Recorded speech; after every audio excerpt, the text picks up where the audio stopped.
அலைகள் அதிக அளவுல சட்டப்பூர்வமா வெட்டி எடுக்கப்படுதுங்கிற ஆதாரங்களுடன் அறத்துறை குற்றச்சாட்டு இருக்காங்க. சட்டமன்ற உறுப்பினர் நீங்களும் அதை கண்டுகிறது இல்லைங்கிற ஒரு குற்றச்சாட்டு உங்க மேலேயும் வைக்கிறாங்க. நான் இத்தனை வருஷமா அரசியல் இருக்கேன். எனக்கு அந்த கனிம வளத்துறைக்கும் எனக்கும் தொடர்பும் கிடையாது. நான் இந்த தொழிலுக்கும் எனக்கும் சம்பந்தமும் கிடையாது. அதனால அந்த குற்றச்சாட்டுகள் அவங்க கொடுத்த ஆதாரத்தோடு கொடுத்ததெல்லாம் நடவடிக்கை எடுத்துக்கிட்டு இருப்பாங்க.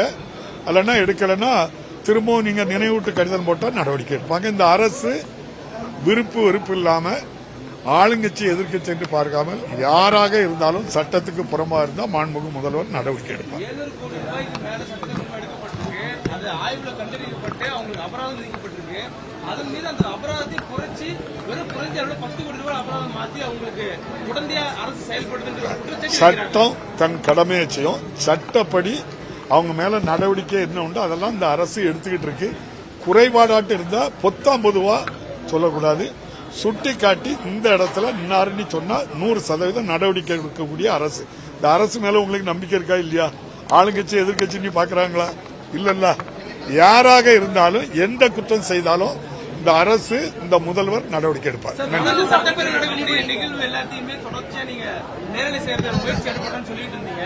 ஆனா எதிர்க்கட்சி தலைவர் சொல்லும் போது அதிமுக எதிர்க்கட்சி தலைவர் பேசும்போது மட்டும் நேரலையை கட் பண்ணிருக்கீங்க அப்படின்ற ஒரு குற்றச்சாட்டு வச்சுட்டே இருக்காரு. எப்பொழுது முழுமையா நேரலை செய்யக்கூடிய வாய்ப்பு? நீங்க சொல்றதெல்லாம் உண்மையா தம்பி? உங்க பத்திரிகையாளர் 110 பேர் அங்க உள்ள உட்கார வச்சிருக்கேன். உங்க பத்திரிகையாளர் அவ்வளவு பேரும் அதை பார்த்துக்கிட்டே தான் இருக்கீங்க. இந்த அரசு பொறுப்பேற்ற பிறகு தேர்தல் அறிக்கையில சொன்னபடி மாண்புமிகு முதல்வர் அவர்கள் இந்தியாவிலே 3வது மாநிலமாக தமிழ்நாட்டில்தான் நேரலையை முதலாக மாண்புமிகு முதல்வர் அறிமுகப்படுத்தி அது நடைபெற்றுக் கொண்டிருக்கின்றது. படிப்படியாக முழுமையாக நேரலை பண்ணுவோம்னு சொல்லியிருக்கோம்.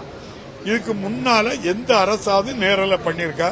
நீங்க சொன்ன குற்றச்சாட்டு பழைய எதிர்கட்சிக்கு தலைவருக்கு நடந்த குற்றச்சாட்டை சொல்றீங்க. நீங்க சொன்னது அது பழைய கதை. இந்த புது கதை. இன்றைய முதல்வர் எதிர்கட்சிக்காரங்களை தான் அதிகமா பேச சொல்லுவாங்க. ஆளுங்கட்சிக்காரங்க நீங்க உட்காருங்க, எதிர்கட்சிக்கு அந்த டைமை கொடுப்பாங்க. நீங்களே பார்த்திருப்பீங்க. ஆளுங்கட்சி 132 உறுப்பினர், எதிர்கட்சி 66. அப்ப 2 மடங்கு அதிகமா இருக்காங்க. ஆனா 2 மடங்கு அதிகமா பேச வைக்கிறது எதிர்கட்சி. இந்த அரசு